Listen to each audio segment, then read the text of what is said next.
In today's video, I'm going to teach you how to use Miro board for beginners. First, let's start by heading over to Miro.com on your preferred web browser.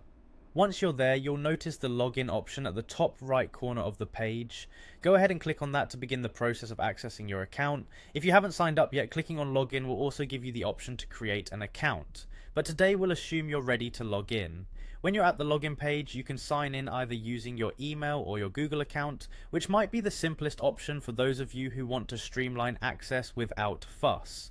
Choose the method that suits you best. After entering your credentials, make sure to click on Continue with Email or the Google button to move forward. Once you're successfully logged into Miro, it's time to start creating. Head to the Board section, often accessible from your dashboard, and look for the Create New option. Click on that and you'll be prompted with more specific options. Here, opt for board. This selection sets up a blank canvas where all the magic happens. Now that you've got your new board, it's vital to name it. A well-named board ensures you can find it easily in the future and also helps when collaborating with others. With your board freshly named, take a look at the panel on the left side of your screen. There you'll find a plus button. Clicking this allows you to add various content elements to your board. For our example today, we're going to create a table. Click Tables from the menu and simply drag and position it onto your board. Once the table is in place, you can begin customizing it. This involves renaming the fields and organizing the table structure to best fit your needs. Tailoring it this way helps facilitate better understanding and clarity for anyone who views your board.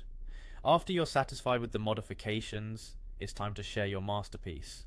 Look to the upper right corner where you will find the Share option. Clicking on it will present you with different permission settings, allowing you to choose who can view or edit your board. Make any adjustments necessary to align with your collaboration goals. Next, if you wish to share or embed your board, click Copy Board Link for a simple link sharing option, or select Embed if you need to integrate your board into a website or online platform. Simply copy the embed code provided. Lastly, if sharing on the web suits your needs, there's also a Publish option to make your board publicly accessible.